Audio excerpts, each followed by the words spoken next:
Donnybrook is made possible by the support of the Betsy and Thomas Patterson Foundation and the members of 9PBS. Thank you so much for joining us once again for Donnybrook, and we have a big announcement at the very end of this program, so don't tune out early under any circumstances. Let's meet the panelists before we talk about all the week's topics. She's Wendy Wiese, the media veteran. From the St. Louis Post-Dispatch, Mr. Bill McClellan. Sarah Fenske from St. Louis Magazine, and Alvin Reid from the St. Louis American. And again, big announcement at the end of the program. We're going to start with you, Bill. I don't think we've seen anything quite like this, but lawyers for the Attorney General and the I guess the county executive in St. Louis County are exchanging letters. Basically, they're both Attorney General Andrew Bailey wants Mike Parson to name the replacement for Wesley Bell. He's the prosecuting attorney who's going to Congress. However, Sam Page, the county executive, believes he has that call. What's your thought here? Well, you have to remember, in St. Charles, the county executive made the call. In St. Louis, the governor made the call. So legally, I don't know. My preference would be, in this instance, that Mike Parson make the call, just because I'm afraid that Sam Page might put in Beth Orwick, and I've had problems with the way she's handled the job as attorney for the county. You know, not only did she side with Lisa Clancy to become the chairperson when her time, she shouldn't have been, I thought, and also the Sergeant Wildhaber, was that his name? Keith Wildhaber. Yes. That's right. I thought that was terribly mishandled. I mean, they could have settled for thousands. Instead, they went to court and lost millions. And I thought that Miss Orwick blamed the two attorneys for stuff that they weren't, who handled that case, when they didn't do anything roguish. So I'd like to see Mark Parson make the call. Boy, I understand your concerns about Beth Orwick. I think she's mishandled some big cases there when she was the county counselor. But from talking to lawyers, I think this is pretty clear cut. I think Parson does not have the right to make this appointment because of the fact that this is a charter county. And what happened with Circuit Attorney in St. Louis, the reason that Mike Parson was able to make that appointment, there is only one Circuit Attorney in the entire state who acts as the prosecutor. It's like this weird remnant of St. Louis being kind of like this quasi-county, but not a real county. And so that was just not a comparable thing, even though it's a comparable job. How about in St. Charles County? Well, exactly. The precedent in St. Charles is the precedent we need to follow, which is that this should be something that the county executive does. Whether or not you like Sam Page, I think we got to follow the law. And I thought the city had to do with the city's charter. I mean, isn't that correct? It had to do with the, yeah. But I agree with you 1,000%. According to Ms. Red Wing's memo to Mr. Bailey, it was, she had chapter and verse where this is absolutely Sam Page's call, whether it's Beth Orwick or somebody else. But once again, there's that name again, Andrew Bailey. Right, I know. He concocted some nonsense, and the governor's on the way out the door anyway. Why, like, yeah, right, Andrew, just shuffle on off to Buffalo or where you from, and let the county executive pick. Now, if he makes the wrong decision, and I agree with you, I would rather see someone else fulfill the rest of that term.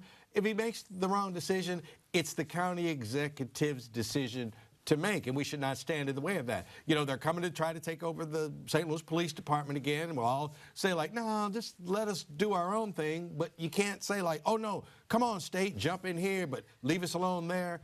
you got to build these walls and let's. I think Bill's got a pretty good point though, because of Beth Orwick's record. I mean, she's the one who said that Rochelle Walton Gray could vote for Lisa Clancy. She lost there. She's the one who said that the Keith Wildhaber, let's take that case to a grand jury, to a jury trial. He wanted to settle for $800,000. That cost the county $15 million. But in the same way, but Joe, our colleague Joe, well, that's your argument maybe. What I'm saying is this is an important job, and Joe Holloman has reported that she is in line, and it wouldn't surprise me because she's always been doing political bidding for the county executive, including when he was double dipping as an anesthesiologist at hospitals, and she never had any problems But when we had the nepotism charges at the county government center, it was, I mean, at least I was all about following the law, and I think we have to do the same. Well, let's find out. Lawyers will argue. I mean, I was against the law on that one too. I didn't think. Well, you're an anarchist. I didn't. I was going to say, you're often against the law. You know this. Yeah. I admired the guy for hiring his stepdaughter. Well, okay, I'm going to jump around here a little bit. Alvin, let me ask you about Nelly. You know, rock star, lives in St. Louis. Maybe our only really big rock star who lives here. But he was arrested August 7th at the Maryland casino. Apparently, he didn't have insurance on his car, but also the arresting officers found 4 pills, ecstasy pills in his car. I don't want him going to jail. I think he's a civic treasure, really, and I don't believe in putting people in jail because they're using drugs.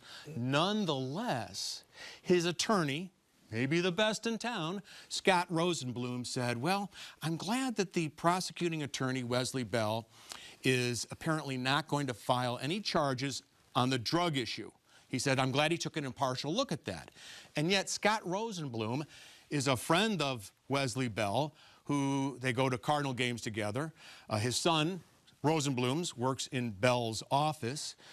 Bell, according to St. Louis Magazine, recorded a campaign commercial in Rosenblum's office, and Rosenblum's one of the biggest donors to Wesley Bell for Congress. Shouldn't Wesley Bell have recused himself from that case? Well, I probably didn't even go over the file. It was probably recommended by the attorneys in his office, and he said, that's good with me. I mean, ultimately, the buck stops there, but I really doubt he did the weeds on it.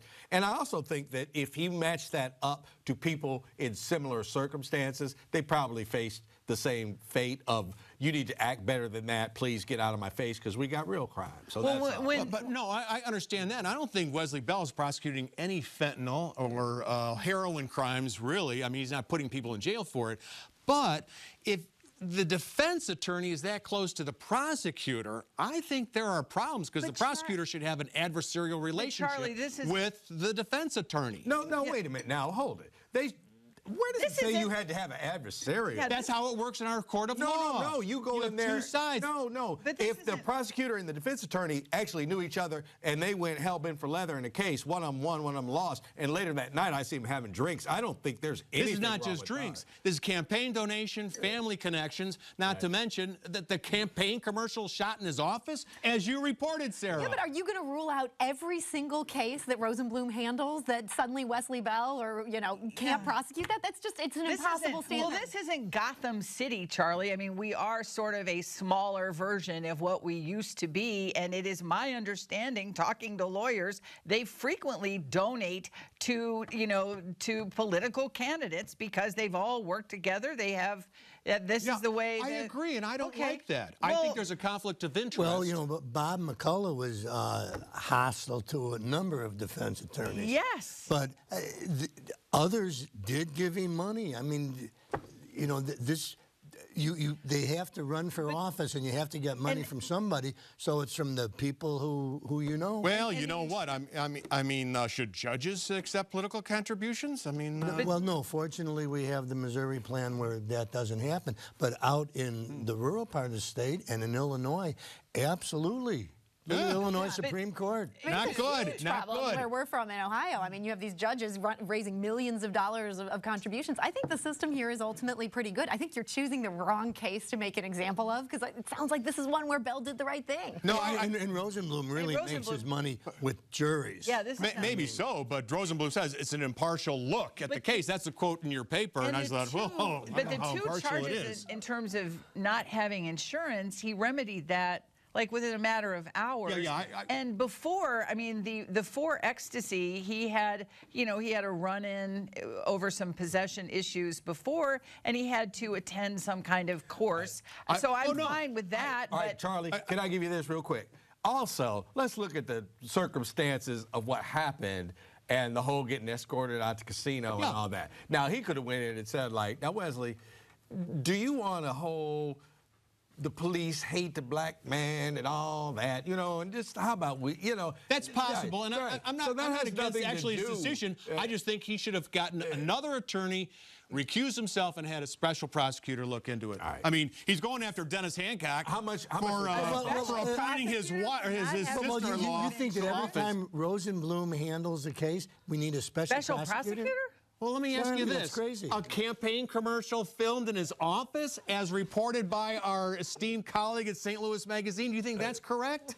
Well, no, maybe that's a little overboard. But you can't have a special prosecutor every time Rosenblum. But then maybe there should be a Chinese wall. You can't accept money from the people you cover when you do the closest if they were to offer it. Okay, let's move on. Move on. Okay.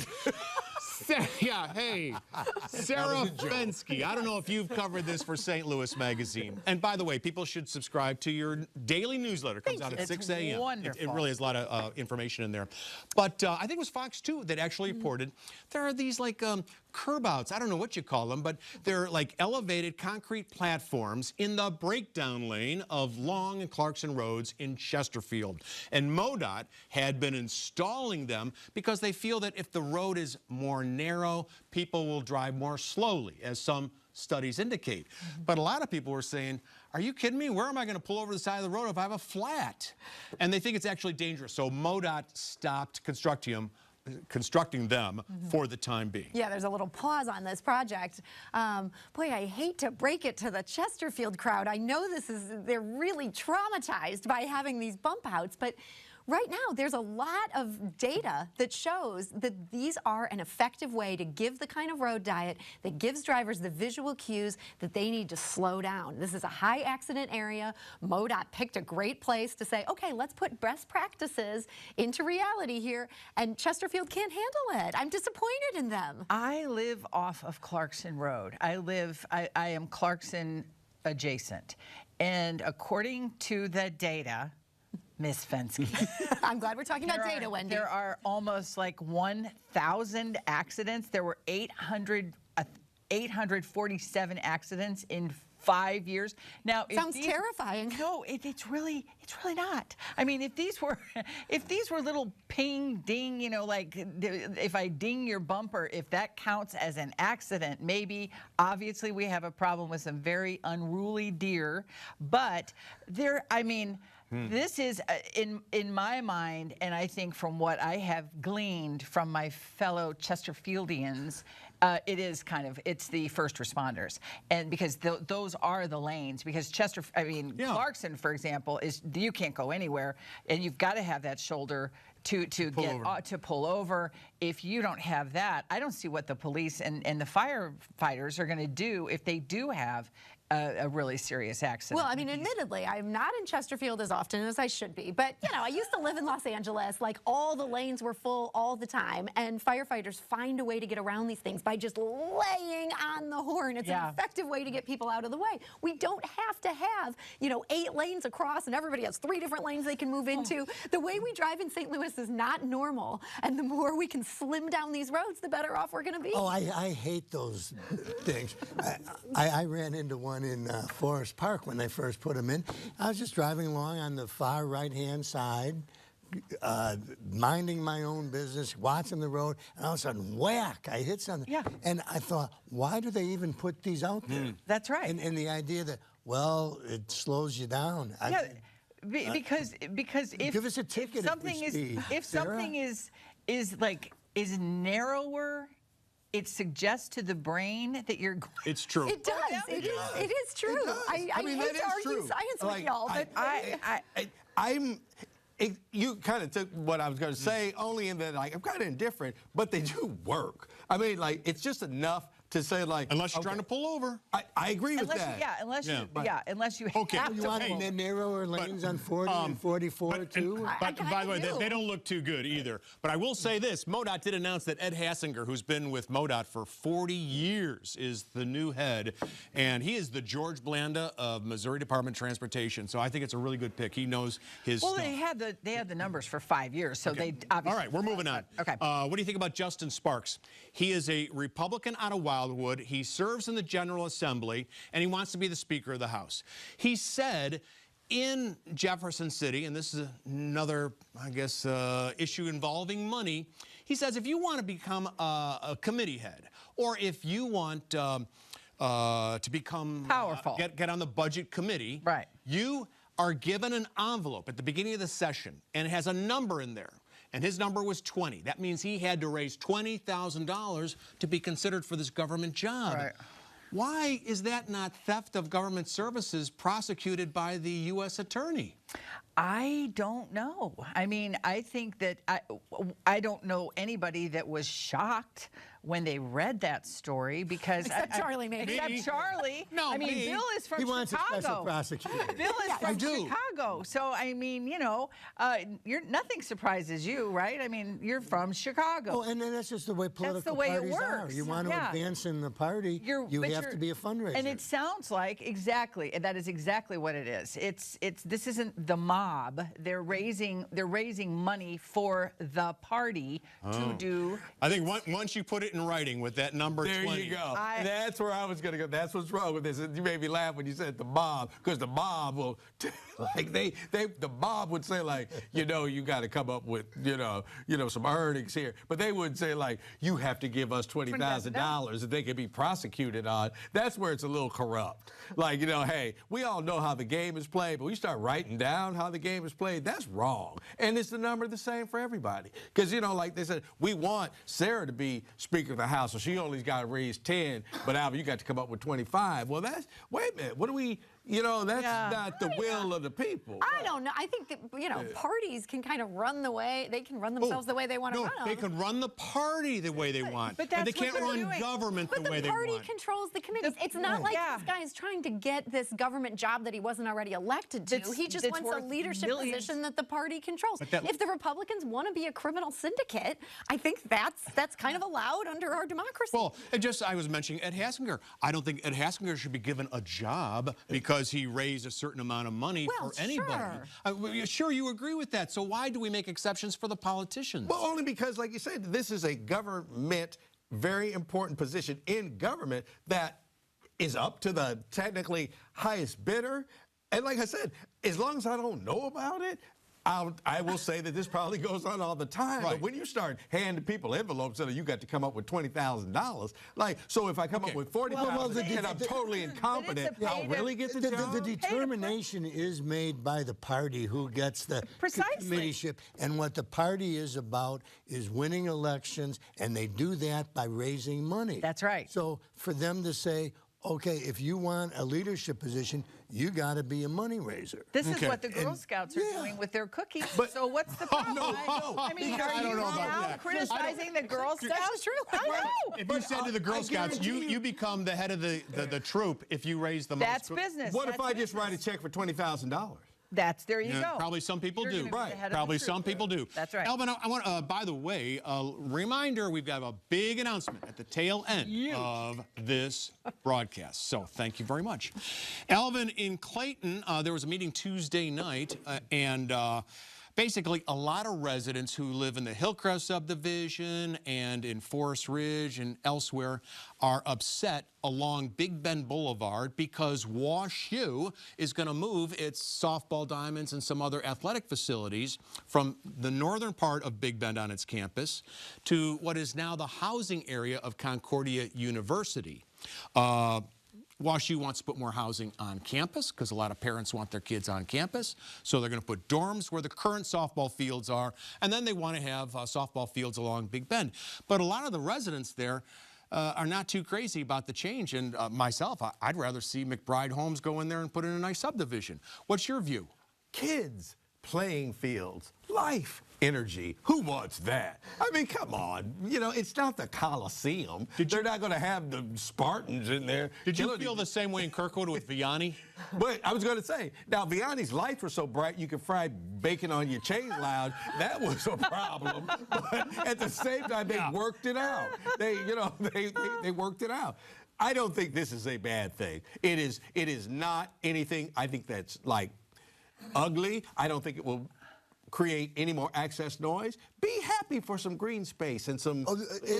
Alvin, it's a quality of life thing. And I went to the meeting Tuesday night, and these people, you know, they have homes that right now in that area, it's student housing for Concordia and very low density.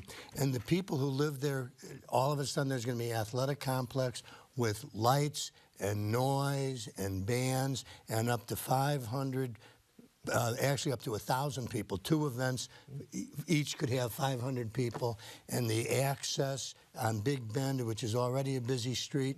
And, you know, I support homeowners whenever the government wants to do something to their quality of life. Like if all of a sudden the government wanted to put a homeless shelter next to you, I think, well, you bought that house not having a homeless shelter there. If they want to put anything there that changes your lifestyle dramatically, I think it's wrong. You know, it's not like you have a condo, you buy a condo next to the homeless shelter and then complain about homeless people. These people right now have a lovely lifestyle, and they do, and it'll be dramatically changed.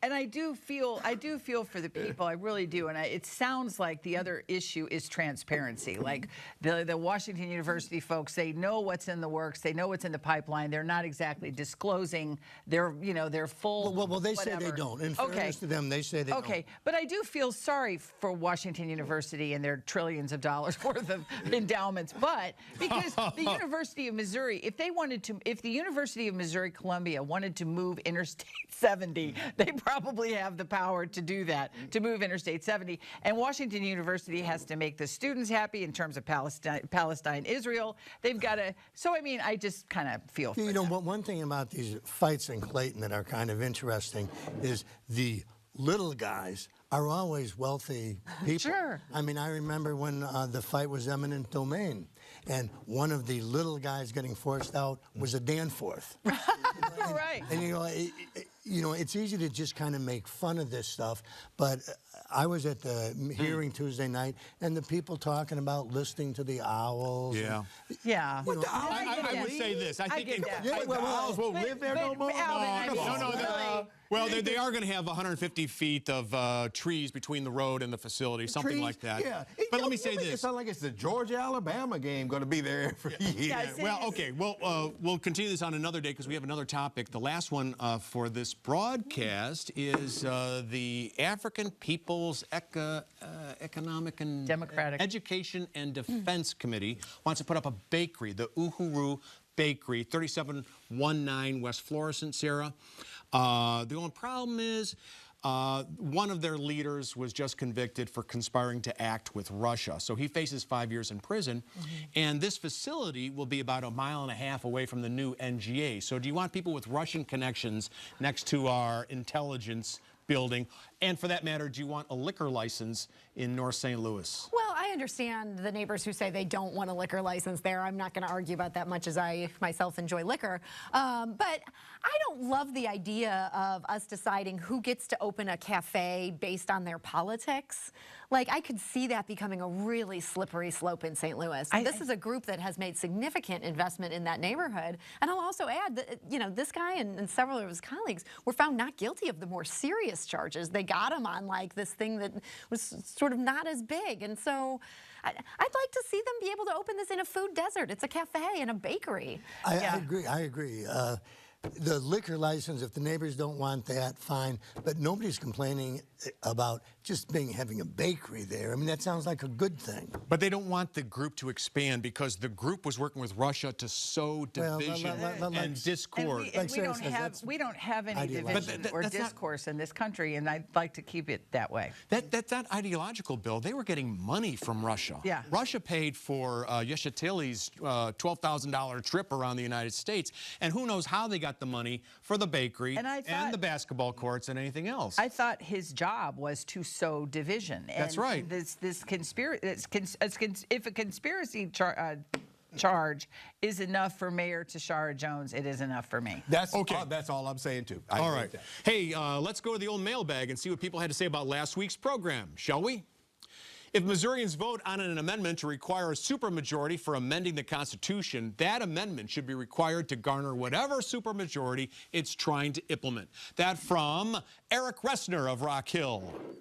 The Illinois Supreme Court has heard 2 arguments trying to reduce state employee pension benefits by 2 7-0 votes. The court ruled neither could be reduced. Thank you, Richard Harris in Farmington.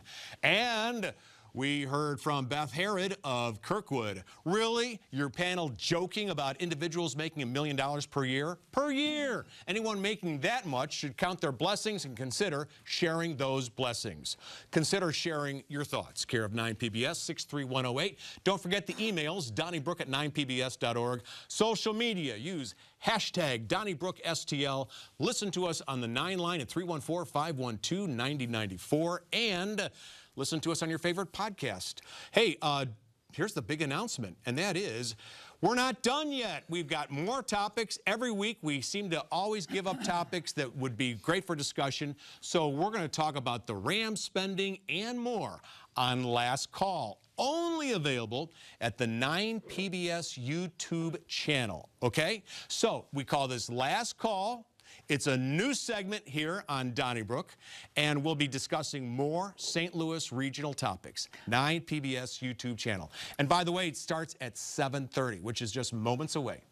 But before we do that, before we have our last call, we are all having a champagne toast to the man who makes all of our happy, important events. Oh, wow. He had a birthday, but he always has a birthday. November 11th always comes in the first part of the week, so we never get to celebrate him on Thursday. At least every so often we do. So here's the toast. Raise your glasses. Oh, wow. Here's to Charlie Brennan, a man among men and women. He's funny and kind and very well read, and Sarah and I very much like what's going on with his head. Oh, my gosh. He has no time for temporary tags, scofflaws, and trash, or leaders who won't use all that Rams cash. He most loves Beth and Lindley and Charlie, and the occasional hop smart malt and barley. So in honor of your birthday, and because you parlez-vous français, joyeux anniversaire, Charlie. Happy birthday. Oh, merci. Oh, that was so kind of you. Thank you so much. We love you. Oh, so we have more topics on Donnybrook Last Call. Go to the 9PBS YouTube channel. See you Thank there. you so much. You guys are too kind. Okay. Happy birthday. Donnybrook is made possible by the support of the Betsy and Thomas Patterson Foundation and the members of 9PBS.